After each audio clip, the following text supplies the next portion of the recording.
Bienvenue dans le Financier, votre rendez-vous de l'économie. Voici les titres de l'actualité.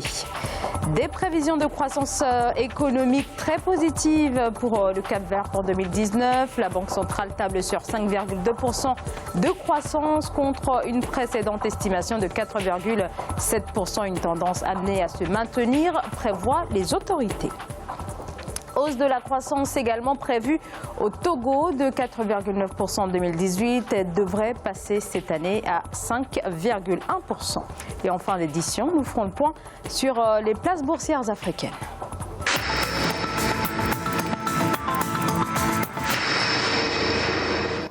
L'économie capverdienne et les bonnes perspectives des autorités qui tablent sur une hausse de la croissance au cours des prochaines années. Elle devrait aller jusqu'à 7% en 2021. Elle devrait être tirée par le tourisme, une activité qui constitue aujourd'hui l'un des moteurs les plus puissants de la croissance économique et du développement et représente près de 50% du PIB du Cap-Vert. Siamlo Victoria Sedji.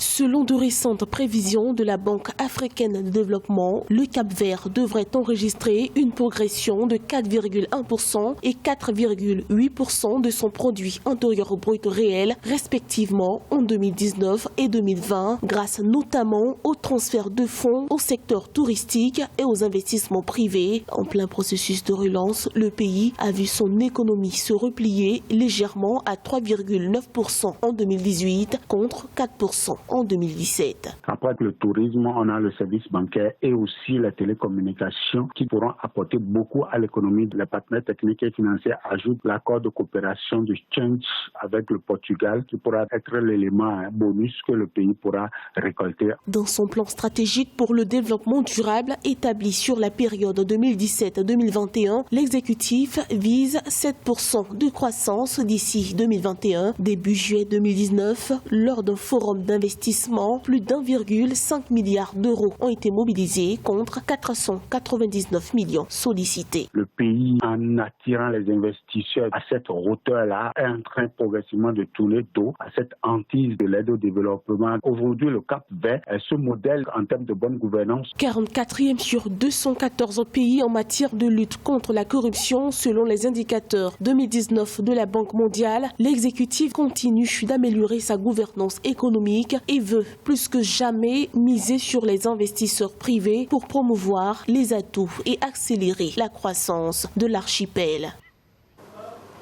Le Nigeria a signé dimanche à Niamey l'accord sur la zone de libre-échange continentale. C'était lors du sommet extraordinaire de l'Union africaine, ce qui porte à 54 le nombre de signataires traumatisés par la ruine de son industrie textile suite aux accords de l'OMC. La première économie du continent émettait jusqu'ici des réserves quant à la ZLEC.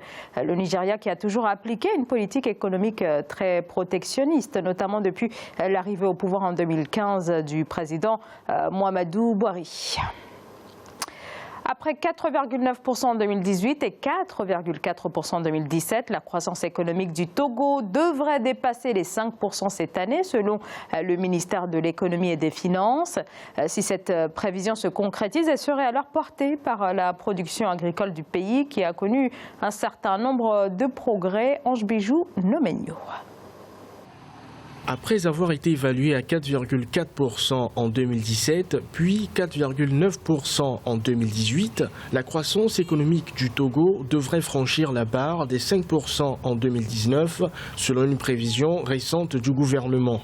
En raison des performances du secteur tertiaire, cette hausse de la croissance s'inscrit dans un contexte de repli du déficit budgétaire à 67,3%.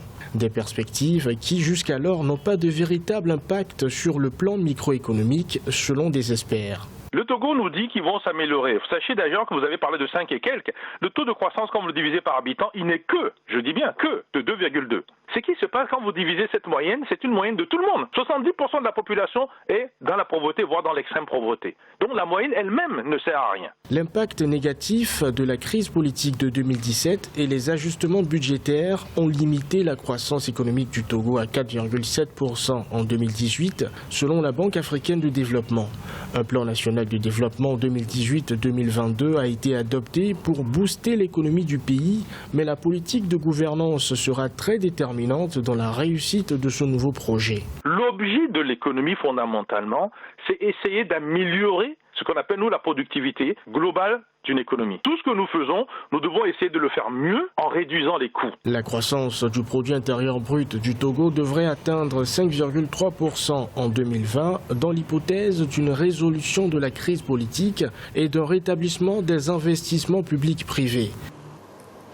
L'Éthiopie continue d'importer toujours plus de sucre. Selon le département américain de l'agriculture, les importations devraient augmenter de 29%. Elles proviennent essentiellement d'Inde, d'Arabie Saoudite et d'Algérie pour une demande éthiopienne comprise entre 600 000 et 650 000 tonnes chaque année.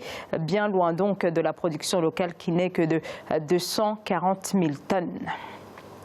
Pour le lancement de son service de mobile Money, Télécom Égypte s'associe à la banque Misr. L'Égypte, un marché qui représente une certaine attractivité pour les opérateurs. Plus de 32% en effet de la population détiendrait aujourd'hui un compte de mobile money, ce mode de paiement par téléphone. Sans doute l'innovation la plus importante de cette dernière décennie en Afrique. Une aventure débutée au Kenya en 2007 et qui s'étend désormais au reste du continent. On va tout de suite écouter Mohamed El Etrebi, le directeur général de la Banque Misr.